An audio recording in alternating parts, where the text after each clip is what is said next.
Kami dari Jakarta membawa air dan tanah yang secara khusus kemarin diambil oleh ibu-ibu dari kampung Akuarium di Jakarta Utara. Membawa harapan bahwa kota baru yang akan dibangun ini, yang nantinya akan menjadi ibu kota, bisa mengedepankan dan memprioritaskan manfaat bagi rakyat kebanyakan. Sebagaimana masyarakat di kampung Akuarium yang dahulunya mereka tersingkirkan, termarginalkan, kemudian sekarang mereka digaris depankan dan mendapatkan fasilitas. Ini pesan bahwa Republik ini dihadirkan untuk melindungi setiap tumpah darah dan dihadirkan untuk menghadirkan keadilan sosial bagi rakyat Indonesia. Harapan itulah yang dititipkan lewat tanah ini. Semoga di kota yang dibangun ini, yang nanti menjadi ibu kota, akan bisa menghadirkan pesan utama dan pertama atas pendirian Republik ini, yaitu menghadirkan keadilan sosial bagi seluruh rakyat Indonesia. Baik. Mungkin untuk pemindahan dari ibu kota dari Jakarta ke Nusantara sendiri, untuk Bapak itu jadi gini, bagi kami di Jakarta ini harus dipandang sebagai peluang untuk semakin mempercepat pembangunan di Jakarta sebagai salah satu kota global dunia. Kota global dunia yang setara dengan kota-kota global lainnya. Jakarta adalah megapolitan terbesar di belahan selatan bumi. Dan ini harus dijadikan sebagai kesempatan mempercepat. Unsur-unsur utama kota global adalah mobilitas penduduk berbasiskan kendaraan umum dan ramah lingkungan. Dan kedua, fasilitas kesehatan, fasilitas pendidikan berstandar internasional. Kemudian memiliki daya tarik bagi global talent, sehingga produktivitas yang terjadi di kota ini bisa dirasakan manfaatnya, baik di Indonesia maupun di dataran global. Kami di Jakarta menyambut ini sebagai sebuah kesempatan untuk kita mempercepat, untuk Jakarta menjadi salah satu pusat kota global dunia. Dan kota global itu bukan saja aspek ekonominya, tapi juga aspek budaya, aspek sosial, aspek pendidikan, yang itu semua harus dikembangkan. Ya, ada pepatah menyatakan bila sebuah usaha dikerjakan dengan tulus, maka setengah laba telah diperoleh. Dan hari ini kita lihat bahwa mimpi besar bangsa dan negara ini untuk mempunyai ibu kota baru di luar Jakarta itu bukan hari ini. Sudah dimulai dari pendiri bangsa ini, founder-fathers kita, Bapak Presiden Insinyur Soekarno, yang dari awal ingin memindahkan ibu kota negara di Palangkaraya, di Kalimantan, Pulau Borneo ini. Tetapi itu tidak bisa terlaksana. Dan hari ini kita bersyukur bahwa di bawah pemerintahan Bapak Joko Widodo, ini dapat terlaksana. Dan kita lihat bahwa hadirnya seluruh gubernur untuk membawa tanah dan air sebagai wujud bahwa persatuan dan kesatuan negara Republik Indonesia untuk mempunyai semangat untuk berpindahnya ibu kota negara menuju Kalimantan dapat dilaksanakan dengan baik karena berbagai dukungan, baik sebagai dukungan politik, sosial, budaya, semua terdukung dengan baik. Karena itu, apa yang dilakukan hari ini menjadi sejarah baru bagi bangsa Indonesia untuk mampu mempunyai keberanian dalam melangkah yang tidak ragu lagi untuk mempunyai ibu kota negara yang baru.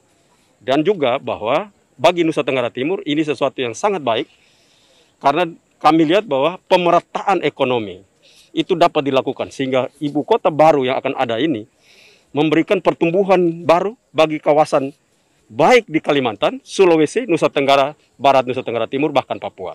Dan kami kalau datang ke ibu kota negara tidak butuh waktu 3 jam, kami butuh waktu 1 jam 45, kamu sudah ada di sini. Dan itu mempunyai dampak yang baik dan pesan yang paling sungguh adalah bahwa Bapak Presiden Joko Widodo melaksanakan amanat yang telah disampaikan oleh luhur sebelumnya dan dapat dilakukan untuk kepentingan kesejahteraan bangsa Indonesia dalam pemerataan ekonomi.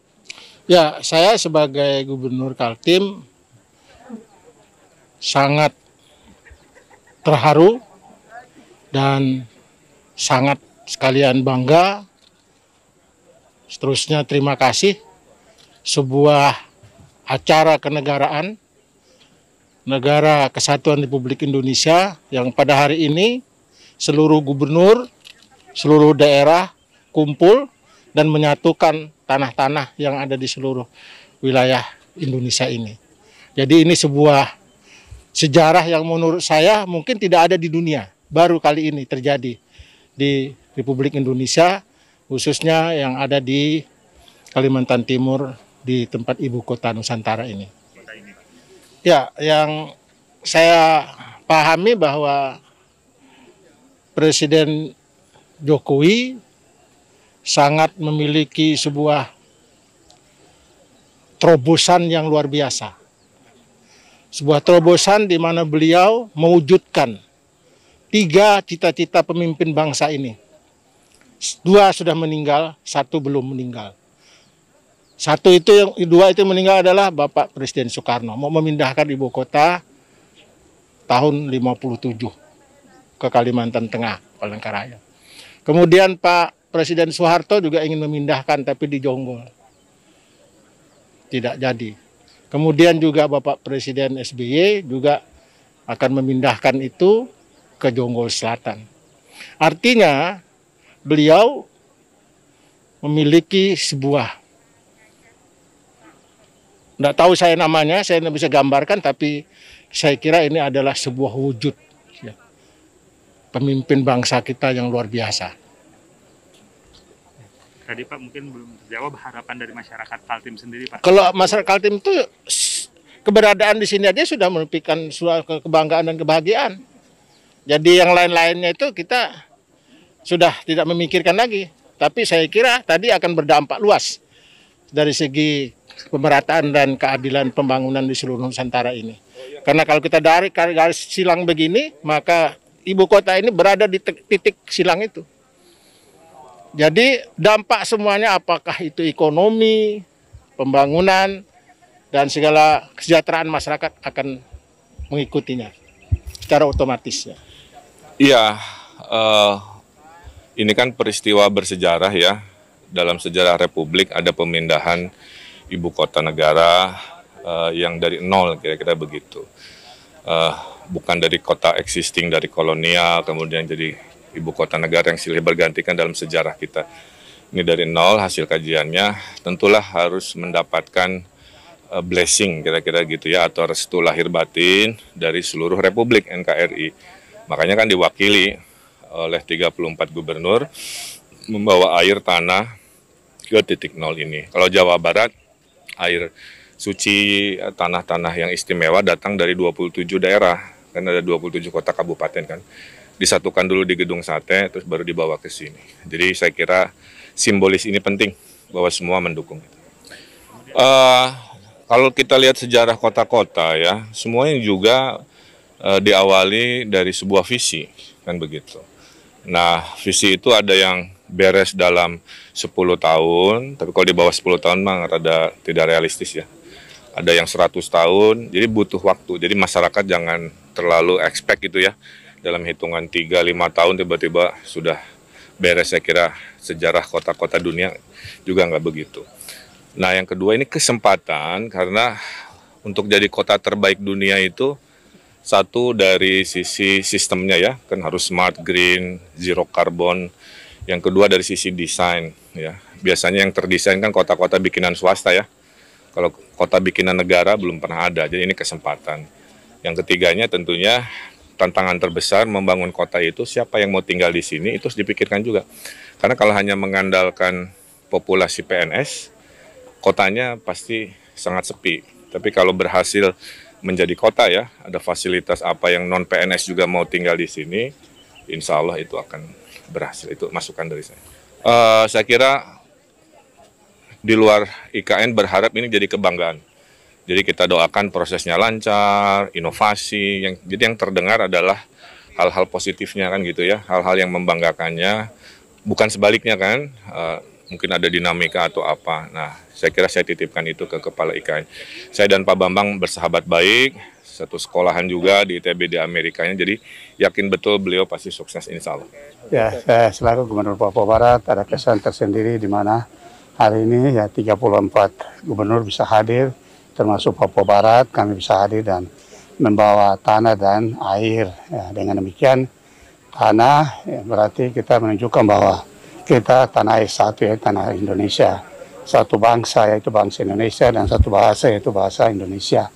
Dan dengan demikian kehadiran gubernur ya, sekaligus mewakili pemerintah tapi juga mewakili masyarakat Papua Barat. Kami mendukung ya pembangunan IKN di Kalimantan Timur ini dengan terutama kita mendukung dengan doa sehingga semua pihak yang terlibat dalam proses pembangunan ini bisa selesai, bisa tepat dan bisa diresmikan dan bisa digunakan sehingga ini juga mempermudah kami dari timur gitu. Tidak harus terbang 5 jam ke Jakarta atau terbang 4 jam ke Jakarta, tapi kita bisa terbang 2 jam atau 2 jam setengah sudah bisa sampai di IKN. Ini harapan saya ke depan. Ya. Kemudian mungkin ada harapan tersendiri dari masyarakat Papua Barat yang Bapak bawa ke sini, Pak. Ya, yang jelas hadir di sini kan berarti sudah mewakili ya sebagai pemerintah, tapi juga mewakili masyarakat, tapi juga kapasitas saya juga sebagai kepala suku besar Arfak ya. Hari di sini ya mewakili pemerintah, mewakili masyarakat juga untuk tadi menunjukkan bahwa kita mendukung ya. Dan kehadiran ini kan sudah menunjukkan kita mendukung pembangunan IKN di Kalimantan Timur ini dengan harapan tadi bisa cepat selesai dan ke depan ya tadi semua urusan penyelenggaraan pemerintahan, pelaksanaan pembangunan pembinaan kepada masyarakat ya dalam yang berhubungan dengan kepala negara ataupun kepala pemerintahan ataupun kita berhubungan dengan menteri terkait ini kan tidak terlalu jauh lagi ya, dan ini dari sisi kos juga sudah lebih murah lagi kita. Baik, terima kasih.